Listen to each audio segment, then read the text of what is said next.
Buenas tardes. A mi equipo y a mí nos tocó el tema 11 de la integración económica en las Américas, donde el equipo está integrado por Kevin Misael Mendoza López, Paolo José Domínguez Valadez, Leslie Sayuri Leos Madrigal, Marco Antonio Rodríguez Valle y yo su servidora María Fernanda Becerra Trujillo. Yo les daría un poco de introducción a este tema. Un contexto general que es a finales del año 1950 América Latina enfrentó nuevos desafíos económicos internacionales, además de sus dificultades estructurales internas, como mercados nacionales pequeños, inflación crónica, dependencia de pocas exportaciones y concentraciones del comercio con pocos países.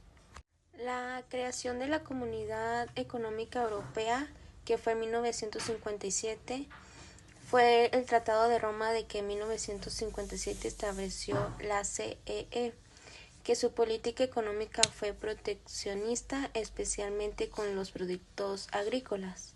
Protegía no solo la producción interna europea, sino también los productos tropicales provenientes de antiguas colonias africanas.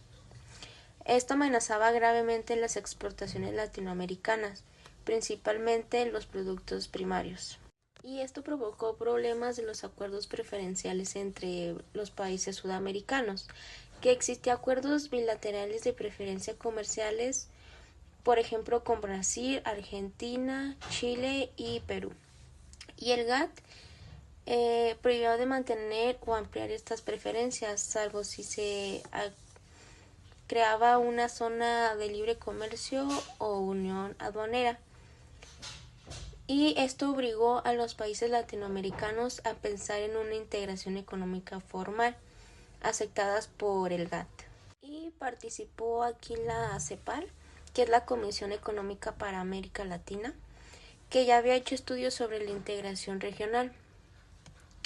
Y que ante la CE y las restricciones del GATT, estos estudios se volvieron urgentes y necesarios para impulsar la integración continental, que así fue el nacimiento de la ALALC, que los tres factores, la CE, el GATT y el CEPAL, llevaron a crear una zona de libre comercio en Sudamérica, que participaron inicialmente Brasil, Uruguay, Paraguay, Argentina y Chile, y luego se invirtió a otros países latinoamericanos, incluido México, y que en diciembre de 1960 se firmó el Tratado de Montevideo, que fundó la Asociación Latinoamericana de Libre Comercio, que es la ALALC, y que su objetivo principal era crear una zona de libre comercio latinoamericano. Para seguir con los temas 11.2 y 11.2.1, que es el funcionamiento y lista de naciones. Para seguir con los temas 11.2 y 11.2.1, que es el funcionamiento y lista de naciones. El funcionamiento de la ALALC, que es la Asociación Latinoamericana de Libre Comercio, se creó para formar una zona libre de comercio entre los países que son miembros, pero su funcionamiento fue más lento y complejo que en otros modelos, como anteriormente el MCCA, que eran las listas nacionales, que cada país miembro elaboraba una lista nacional con los productos a los que reducía aranceles impuestos a la importación para los demás países de la ALC, que estas rebajas eran selectivas y negociadas cada año, y el sistema no era automático, y que el objetivo de estas listas era que ampliaran progresivamente y las rebajas fueran cada vez mayores durante un periodo de 12 años, 1960 a 1972. La etapa del proceso.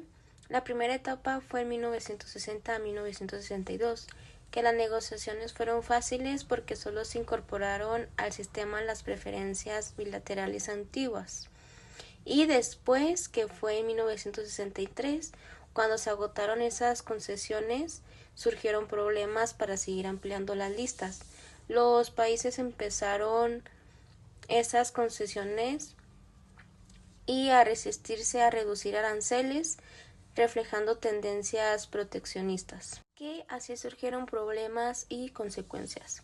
Que el compromiso de rebaja arancelaria no se cumplió completamente y que el sistema de listas nacionales se estancó antes de lograr la zona de libre comercio total. Que el plazo inicial, que fue 1960-1972, se extendió hasta 1980 por los retrasos. Que esto demostró que las políticas proteccionistas internas seguían siendo muy fuertes y obstaculizaban la integración. Para seguir con el tema 11.2.2, que es la lista común, y 11.2.3, que es la supresión de restricciones. ¿Qué era la lista común?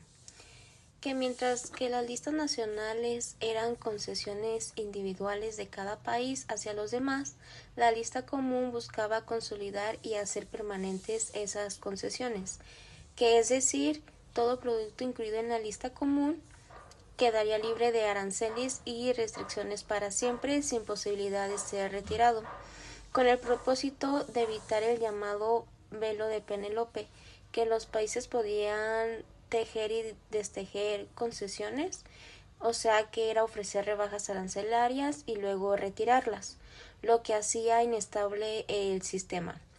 Y la lista común debía ser una garantía de estabilidad y un paso más firme hacia la zona de libre comercio total. Esto originó problemas y el fracaso del sistema.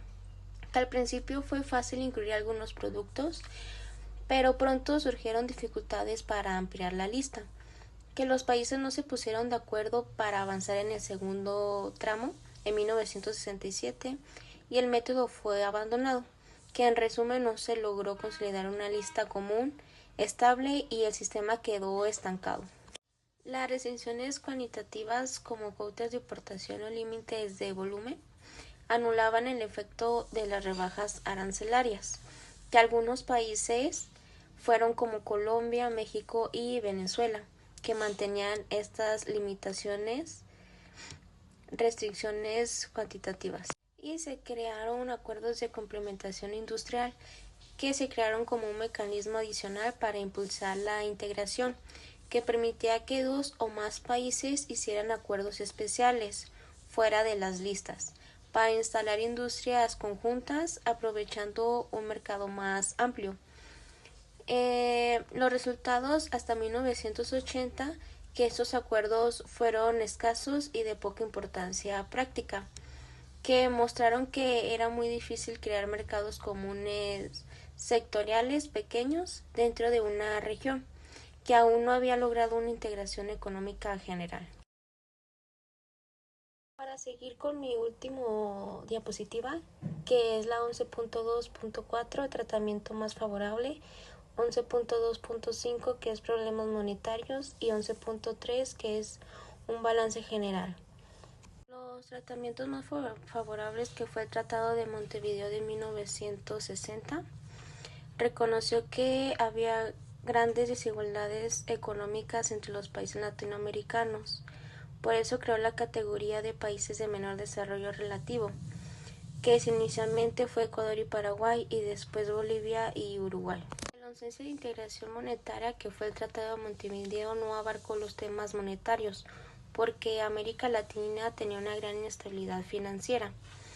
Que intentos de cooperación monetaria fue en 1965, que creó Comité Constitutivo de Proveedoras Monetarias, de acuerdo a la compensación entre bancos centrales latinoamericanos.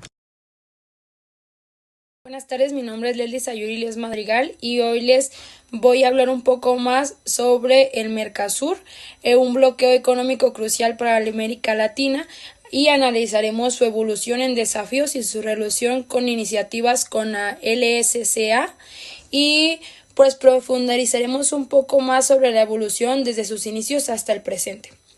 Para comenzar, los orígenes y objetivos, los fundamentos del Mercosur. El Mercosur, establecido en 1991 por el Tratado de Asunción, es mucho más que un simple acuerdo comercial. Este tiene como objetivo la libre circulación de bienes, servicios y personas. Además, coordinar políticas macroeconómicas para impulsar el desarrollo regional. Y este tratado sentó las bases para una integración más profunda en la región, buscando unificar mercados y fortalecer la economía en los países miembros. El Mercosur en acción, acciones y decisiones claves 11.5.1.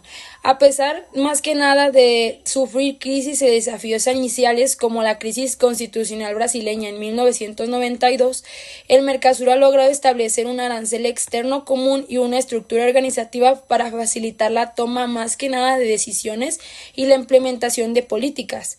Esta acción son cruciales para coordinar políticas económicas entre países con diferentes realidades y desafíos.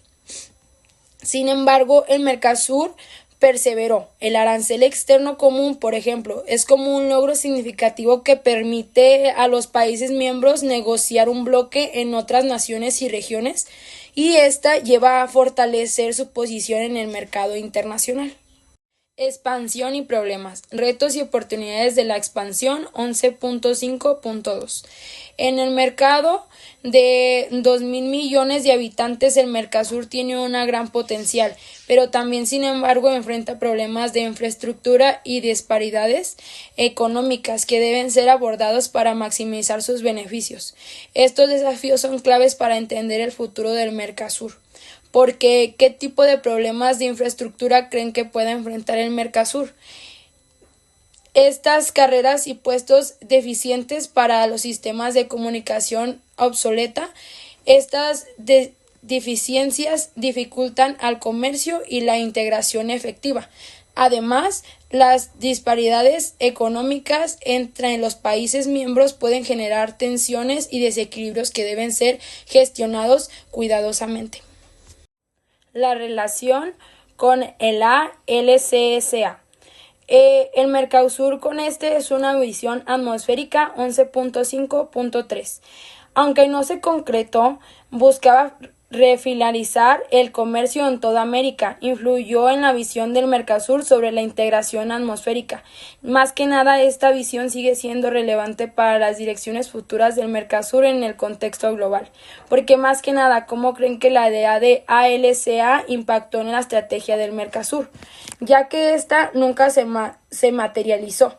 Su propuesta de crear una zona de libre comercio en todo el continente americano obligó al Mercosur a reflexionar sobre todo su papel en contexto regional y global. La visión de esta es una integración atmosférica, sigue siendo un tema de debate y análisis del Mercosur. Buenas tardes, mi nombre es Paolo y yo les voy a platicar acerca de la comunidad andina. Bueno, la comunidad andina es un proceso de integración económica donde su objetivo principal es promover el desarrollo equilibrado y armónico entre los miembros de esta organización. La comunidad andina primeramente nació como Pacto Andino en 1969 con el Acuerdo de Cartagena. Originalmente estuvo integrada por Bolivia, Ecuador, Perú, Chile y Venezuela.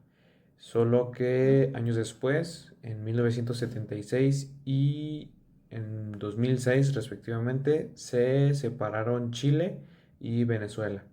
Con el tiempo, el Pacto Andino evolucionó institucionalmente y se convirtió en la Comunidad Andina.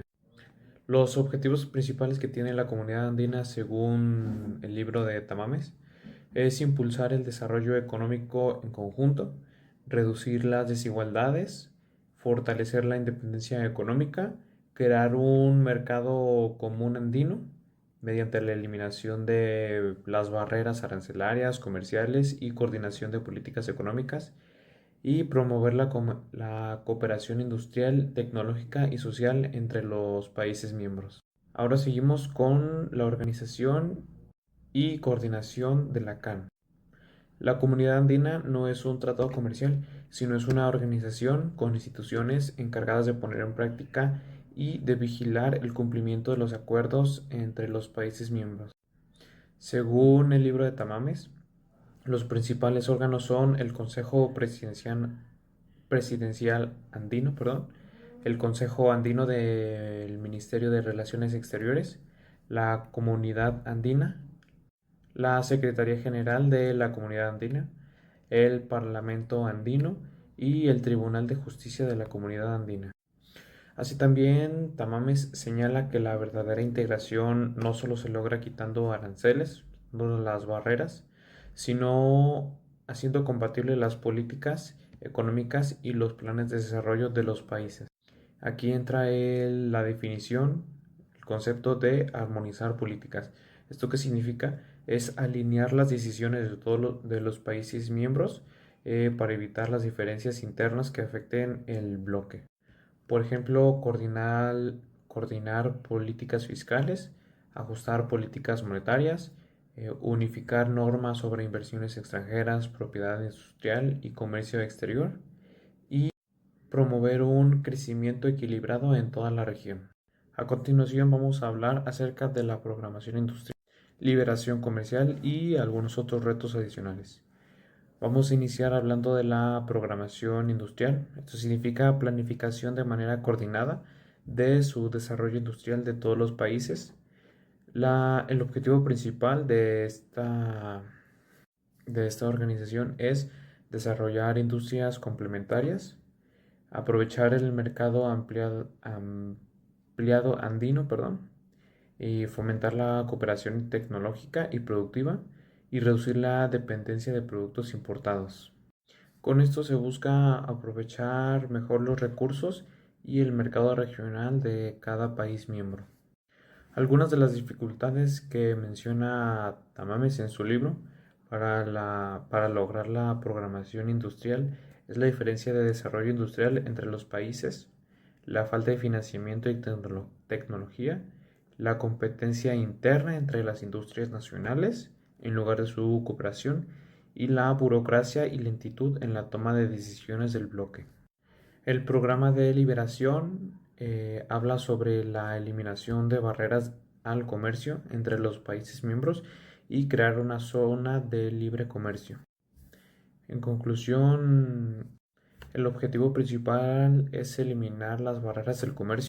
Sin embargo, se enfrentan algunas problemáticas como es la poca infraestructura de transporte y comunicación, las políticas económicas descoordinadas entre los países y algunos momentos de crisis que hicieron que algunos países volvieran a imponer restricciones temporales. Por último, mencionamos algunas problemáticas, otros retos adicionales que tiene esta organización, como es la desigualdad económica interna entre los países, la infraestructura deficiente, el desarrollo social y laboral, que no es el mismo en todos los países, el medio ambiente y la sostenibilidad que tienen, y la inestabilidad política. Por último, vamos a hablar del Pacto Andino en funcionamiento y del futuro del CAN. La comunidad andina comenzó a depurar más o menos en los años 70.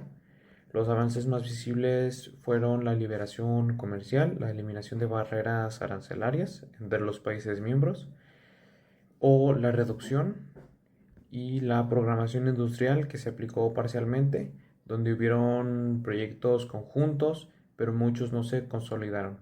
También se logró una cierta coordinación económica, aunque con algunos altibajos por las crisis y cambios políticos. Y el futuro del CAN depende de una mayor integración real, no solo comercial, tanto de políticas como de la sociedad de estos países. Se requiere modernizar las instituciones, la cooperación tecnológica y educativa y fortalecer la infraestructura regional de los países. Hola, mi nombre es Marco Antonio Rodríguez y voy a iniciar a hablar sobre la ALADI. La ALADI surge a raíz de una crisis que tuvo la ALALC, la Asociación Latinoamericana de Libre Comercio. Este proceso de integración enfrentó muchos intereses opuestos y eso pues causó algunas cuantas dificultades, sobre todo en 1967, cuando no pudieron avanzar con las listas nacionales y la lista común. Para intentar resolverlo, pues se firmó el protocolo de Caracas en 1969. Pero la situación seguía complicada. Más adelante, en 1980, se decidió reemplazar a la ALALC por una nueva organización más flexible. Esta pues es la ALADI. Esta nueva asociación buscaba seguir con la integración, pero adaptándose mejor a las diferentes economías de cada. Bueno, continuando, la LADI fue creada con el Tratado de Montevideo de 1980.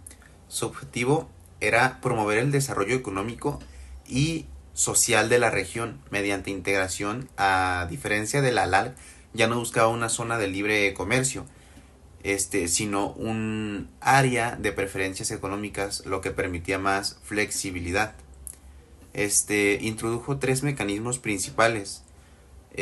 Preferencia arancelaria regional, o sea, la PAR, que reducía aranceles entre países, acuerdos de alcance regional, que abarcaban temas como comercio, agricultura, ciencia o medio ambiente, y acuerdos de alcance parcial, donde participaban solo algunos países.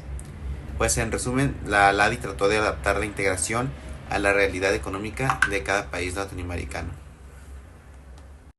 Bueno, la LADI tiene una estructura institucional diferente a la de ALALC. Está formada por 3 órganos políticos y uno técnico: Consejo de Ministros de Relaciones Exteriores, Conferencia de Evaluación y Convergencia, Comité de Representantes y un órgano técnico, la Secretaría General, que se encarga del funcionamiento diario.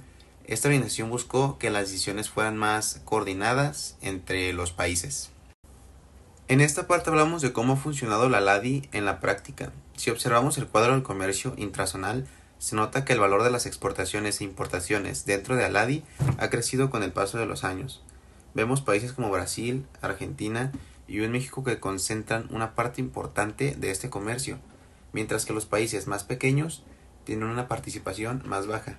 Esto demuestra que la integración sí ha avanzado, pero de manera desigual, porque los países con economías más grandes comercian mucho más dentro de la región. Aún así, los datos reflejan una mayor conexión económica regional, ya que el intercambio entre los países miembros ha aumentado y se ha diversificado con el tiempo.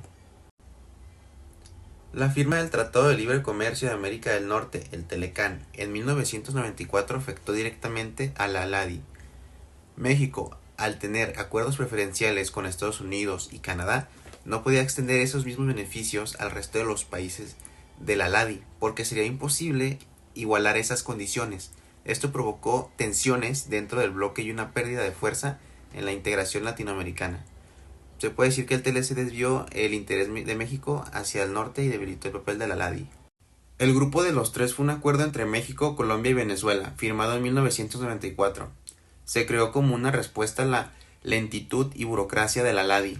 Su objetivo era formar un acuerdo de libre comercio más dinámico y efectivo. El convenio logró reducir aranceles rápidamente y mejorar el comercio entre los países, que aumentó de forma espectacular. Aunque fue un éxito relativo, también contribuyó a que la LADI perdiera protagonismo. El futuro de la LADI ha sido incierto. Con la aparición de nuevos bloques como el Mercosur y el Grupo de los Tres, el TELECAN, la LADI se fue diluyendo. En 1994 Venezuela propuso reconvertirla en una zona de libre comercio llamada el Grupo de los 11, que incluiría a 10 países sudamericanos y México. Pero esa idea nunca se concretó, sobre todo por el avance de otros proyectos de integración, como el ALCA o el ALCSA. Hoy la LADI existe, pero con muy poca influencia en la región. Para finalizar, les hablaré sobre el punto 11.7, que es de la Organización de Estados Iberoamericanos, OEI. Lo primero que hay que entender es que agrupa la OEI. Esto no solo agrupa a los países de América Latina. Este es un foro que reúne a todos los países de Europa y América que provienen del tronco común ibérico. Es decir, tanto los de habla hispana como los de habla portuguesa, Brasil, España y Portugal incluidos.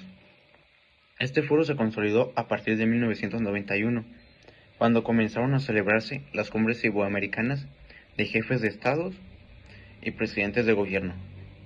Esto la convierte en una plataforma de diálogo político y cultural de alto nivel. ¿Cómo funciona y qué hace? A diferencia de los otros bloques que buscaban eliminar los aranceles, el objetivo de la OEI es la cooperación en temas diversos. Se centra principalmente en áreas sociales, educativas y científicas. Algunos ejemplos de sus programas concretos son la televisión educativa iberoamericana, que es la TEI, para crear y difundir contenidos educativos. También tenemos los programas de cooperación para el desarrollo de doctorados y alfabetización. Y por último, el fomento a la competitividad de industrias de información y contenidos, que serían las siglas CONVIA. Bueno, ya dando como conclusión general de la integración económica en las Américas, tenemos que la integración latinoamericana ha sido un proceso de adaptación y pragmatismo. Esta comenzó con la ALALC, que fue en 1960, cuyo fracaso en establecer una zona de libre comercio llevó a su reemplazo por la ALADI, que esta fue en 1980, un esquema más flexible basado de un área de preferencias económicas. Luego tenemos la verdadera vitalidad integradora que se manifestó en bloques subregionales más exitosos como el Mercosur, la Comunidad Andina y el G3, demostrando una prioridad por la flexibilidad regional sobre el objetivo continental. Y por último, la tendencia futura que apunta a la convergencia de esos acuerdos. Proyectos como la Área de Libre Comercio Sudamericana, que es el ALCSA, que buscan unificar los procesos separados de la ALADI, el CAN y Mercosur, para crear una plataforma común, fortaleciendo así la capacidad negociadora de la región frente a la integración hemisférica. Eso sería todo por parte de todos nosotros. Muchas gracias por su atención.